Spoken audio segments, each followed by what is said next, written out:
Hi வணக்கம் அன்பு தமிழ் நெஞ்சங்களுக்கு, இது உங்கள் எம்ஜிடி.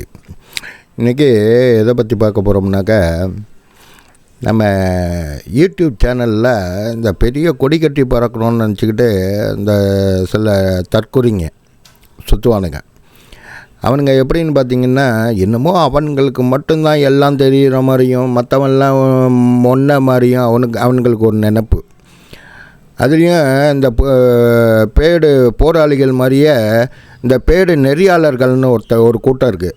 அந்த கூட்டம் என்ன பண்ணும்னாக்க, அவங்களுக்கு ஏதாவது பிஜேபி செஞ்சுட்டாங்க, பிஜேபி ஜெயிச்சிட்டாங்கன்னு சொன்னாக்க பொங்குவானுங்க. பார்த்துக்கங்க, என்ன காரணம்னு கேட்டிங்கன்னா ஒரே விஷயந்தான். இங்கே இருக்கிற அரசியல் கட்சிங்களுக்கு ஜால்ரா அடித்தா மட்டும்தான் அவங்களுக்கு பொழப்பு ஓடும். அப்படிப்பட்ட ஒரு நிலையில் தான் இவனுங்க இந்த யூடியூப் சேனலு இதெல்லாம் நடத்திக்கிட்டு மக்களுக்கு இடையில் ஒரு பெரிய பரபரப்பை ஏற்படுத்துகிற மாதிரி. நாதாரிங்களா, நான் என்ன சொல்கிறேன், மெயின்ஸ்ட்ரீம் மீடியா தான் அந்த வேலையை செஞ்சுட்டு இருந்தாங்க. விளம்பரத்துக்காகவும் இதுக்காகவும் எந்த கட்சி இது பண்ணுதோ அதுக்கு சப்போர்ட் பண்ணிக்கிட்டு ஓட்டிகிட்டு இருப்பானுங்க.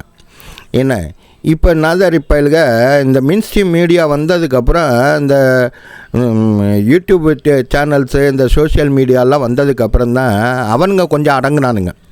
அதாவது அவன் கட்சிக்கு உரிய சேனல் மட்டும்தான் பார்த்துக்கோங்க அந்த வேலையை பார்த்துக்கிட்டு இருந்தானுங்க. இந்த மக்கள்கிட்ட பொய்யை கொண்டு போய் சேர்க்குறது, இந்த இதை பண்ணுறது, அப்படி இப்படின்னு போய்கிட்டு இருந்தானுங்க. இந்த சோஷியல் மீடியாவில் இந்த யூடியூப்பில் உட்காந்து பேசுவானுங்க பாருங்கள். அதில் இப்போ என்ன பண்ணிட்டானுங்க, இவனுங்க உள்ளே பூந்துட்டானுங்க. உள்ளே பூந்து செலவு பண்ணி சப்ஸ்கிரைபர் அதிகமாக இருக்கிற மாதிரி காமிச்சு பொதுமக்கள்கிட்ட பொய் பொருட்டெல்லாம் கொண்டு போய் சேர்த்து இந்த வேலையை பார்த்துட்டு இருந்தானுங்க. அதுவும் இந்த சில பேடு போராளிகள் போலவே இவனுங்களும் ஓடுவானுங்க பாருங்கள்.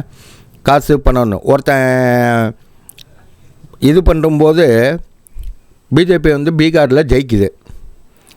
ஏன்னா ஜெயித்த உடனே ஒரு யூடியூபுக்கு அஸ்வத்தாமன் சொல்லிட்டு பிஜேபி வழக்கறிஞர் பிரிவு தலைவர் அவர் தான்.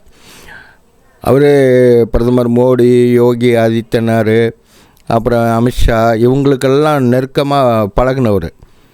அவர் என்ன பண்ணுறான், ஒரு பேட்டி எடுக்கிறான் பீகாருக்கு இது பண்ணுறதுக்கு.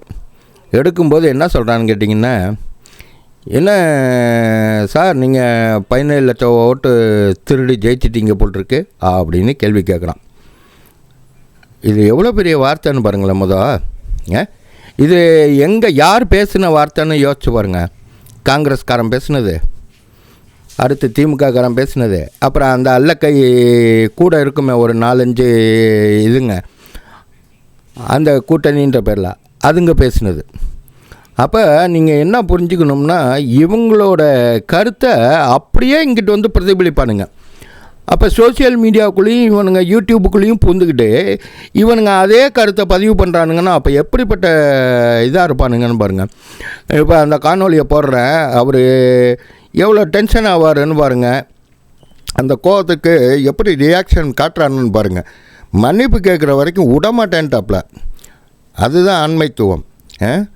இங்கே எது பேசினாலும் சரி, இவனுங்க இந்த பேடு போராளிங்க மாதிரியே ஆர்எஸ் பாரதி சொன்னார் பாருங்கள். அந்த வார்த்தையை சொல்கிறதுக்கு கூட இதுன்னு இருக்குது, ரெட் லைட் மீடியான்னு. அதுக்கு ஏஜென்சி இவனுங்க தான். பாருங்கள், அவர் பேசுனதை போடுறேன், நீங்கள் அதுக்கு ரியாக்ஷன் எப்படி இருக்குன்னு பாருங்கள். நம்ம தொடர்ந்து பேசுவோம். சார், வாக்கெல்லாம் அதிகமாக திருடி ஜெயிச்சிட்டிங்க போல இருக்கே. வார்த்தைகள் அளந்து பேசுங்க. வேற ஏதாவது அசிங்கமா வாயில வந்துடும். மீடியாலாம் பார்க்க மாட்டேன், அசிங்கமா பேசிடுவேன். 17 லட்சம் வாக்குகள் இல்ல சேனல் நடத்துறீங்களா, வேற ஏதாவது தொழில் பண்றீங்களா? இல்ல சேனல் தான் நடத்துறியா, இல்ல வேற ஏதாவது தொழில் பண்றியான்னு கேக்குறேன். என்ன பேச்சு இது? இல்ல என்ன பேச்சுன்னு கேக்குறேன். மன்னிப்பு கேளுங்க, அடுத்த வார்த்தை பேசுங்க. இப்போ அந்த காணொலியை கேட்டிங்க இல்லையா, அதில் இவர் பெரிய இவன் ஆங்கரு என்ன திரும்ப பெற்றுக்கொள்கிறாராம் தப்பாக பேசுனதை. ஏண்டா நீ என்ன அவ்வளோ பெரிய ஆளா? நீக்கு ஒரு அஜெண்டாவோடு உக்காந்துக்கிட்டு நெறியாளர்ன்ற பேரில் அவ்வளோ இது பண்ணி பேசுகிறியா ஒரு கட்சியை? உனக்கு அந்த தைரியம் எங்கேருந்து வந்துச்சு? எங்கேருந்து வந்துச்சு உனக்கு அந்த தைரியம்? யாராவது காப்பாற்றிடுவாங்க தமிழ்நாட்டில்னு சொல்லி தானே. யோசிச்சு பாருங்களேன் மக்கள். இந்த மாதிரி நெறியாளர்கள்ன்ற போர்வையில் இந்த திகா குரூப்பு, இந்த இவனுங்க திமுக குரூப்பு, இதெல்லாம் வந்து சோத்தை போட்டு வளர்க்குறது தான் இந்த நாதாரிங்க. என்ன எவ்வளோ அழகாக நைஸாக பேசுகிற மாதிரி டக்குன்னு சொல்கிறான் பாருங்க திருட்டுன்னு. ஏடா நீங்கள் திருடின கிட்னி திருட்டை வந்து முறைகேடுன்னு சொல்லும்போது மூடிக்கிட்டு உட்காந்துருந்த. இது மாதிரி யூடியூப்பில் உட்காந்து கதை பேசுகிறானுங்க பாருங்கள். பொய்யான தகவல், ஒரு கட்சியோட அஜெண்டாவை எடுத்து வச்சுக்கிட்டு அதை பேசிக்கிட்டு இருக்கானுங்க பாருங்கள். இதெல்லாம் கண்டிக்கத்தக்கது. அதனால் பொதுமக்கள் எல்லோரும் விழிப்போடு இருங்க. இவங்களும் மெயின்ஸ்ட்ரீம் மீடியா மாதிரியே காசு வாங்கிட்டு வேலை செய்ய ஆரம்பிச்சிட்டாங்க. மேலும் ஒரு நல்ல நிகழ்ச்சியில் உங்களுக்கு உண்மைகள் என்னன்றதை நம்ம எடுத்து சொல்லுவோம். தப்புன்னா தப்பு, தவறான பாதையில் எவன் போனாலும் அதை தட்டி கேட்போம். நம்ம வாங்க இன்னொரு நிகழ்ச்சியில் பார்க்கலாம். உங்களுக்கு இந்த கருத்து பிடிச்சிருந்தால் லைக் பண்ணுங்கள், ஷேர் பண்ணுங்கள், கமெண்ட் பண்ணுங்கள். எங்களோட இணைந்தே இருங்க.